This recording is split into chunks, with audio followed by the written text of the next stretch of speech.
இன்னைக்கு ஹெல்த்தியான ஒரு பிரேக்ஃபாஸ்ட் ரெசிபி பண்ண போகிறேன். கிட்ஸுக்கெல்லாம் இது ரொம்ப பிடிக்கும். இது பண்ணுறதுக்கு ரொம்ப டைம் ஆகாது, 5 நிமிஷத்தில் ரெடி பண்ணிடலாம். இந்த சுவையான பனானா வீட் பேன்கேக் எப்படி செய்கிறதுன்னு இந்த வீடியோவில் பார்க்கலாம். பனானா பேன்கேக் பண்ணுறதுக்கு நான் 2 சின்ன பழம் எடுத்திருக்கேன். பெரிய சைஸ் பழமாக இருந்தால் 1 எடுத்தால் போதும். ஒரு ஸ்பூன் இல்லைன்னா ஃபோர்க் யூஸ் பண்ணி பழத்தை லைட்டாக மசிச்சு விட்டுக்கோங்க.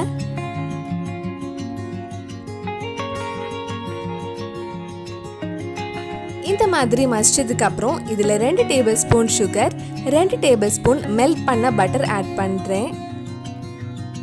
நல்ல ஃப்ளேவர் கிடைக்கிறதுக்காக இதில் 1 டீஸ்பூன் வெனிலா எசன்ஸ் ஆட் பண்ணி மிக்ஸ் பண்ணலாம்.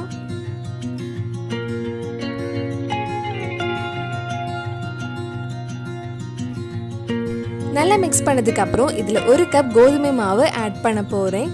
கோதுமைக்கு பதிலாக நீங்கள் மைதா கூட யூஸ் பண்ணிக்கலாம். கோதுமை மாவை இந்த மாதிரி ஒரு சல்லடையில் அரைச்சு எடுக்கலாம்.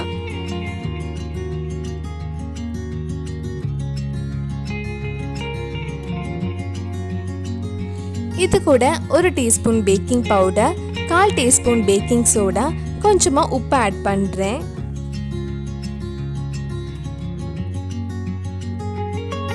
இதெல்லாம் சேர்த்து ஒரு வாட்டி நல்லா மிக்ஸ் பண்ணிக்கோங்க.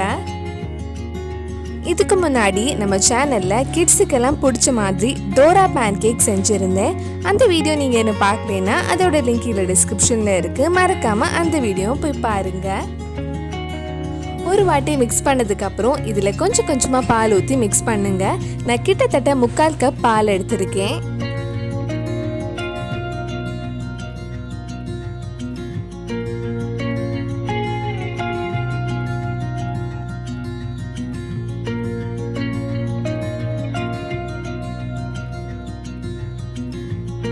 மாவு ரொம்ப தண்ணியா இல்லாம இந்த மாதிரி ஒரு கெட்டியான கன்சிஸ்டன்சில மாவு ரெடி பண்ணி வச்சுக்கோங்க.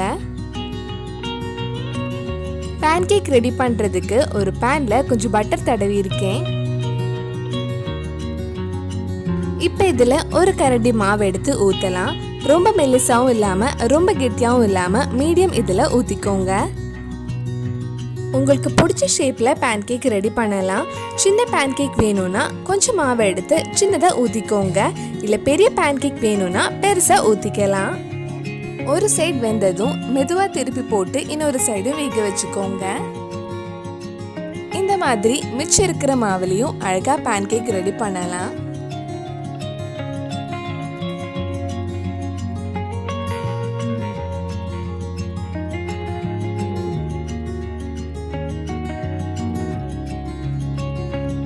நம்ம சுவையான பனானா வீட் பேன்கேக் ரெடி ஆயிடுச்சு. இது சாக்லேட் சிரப் ஹனி கூட சாப்பிட ரொம்ப நல்லா இருக்கும். நீங்களும் இந்த சாஃப்டான பனானா வீட் பேன்கேக் உங்க வீட்டில் செஞ்சு பாருங்க. பிடிச்சிருந்தா இந்த வீடியோவை லைக் பண்ணுங்க, உங்க ஃப்ரெண்ட்ஸ் அண்ட் ஃபேமிலிக்கு ஷேர் பண்ணுங்க. வேற என்னெல்லாம் பேன்கேக் ரெசிபி நம்ம சேனல்ல ட்ரை பண்ணலான்னு கீழே கமெண்ட் பாக்ஸ்ல சொல்லுங்க. நீங்க இன்னும் என்னோட சேனலை சப்ஸ்கிரைப் பண்ணலைன்னா மறக்காம சேனலையும் சப்ஸ்கிரைப் பண்ணுங்க. கூடவே அந்த பெல் ஐக்கனையும் ப்ரெஸ் பண்ணா நான் புது வீடியோ போட்ட உடனே உங்க ஃபோனுக்கு நோட்டிஃபிகேஷன் வந்துடும்.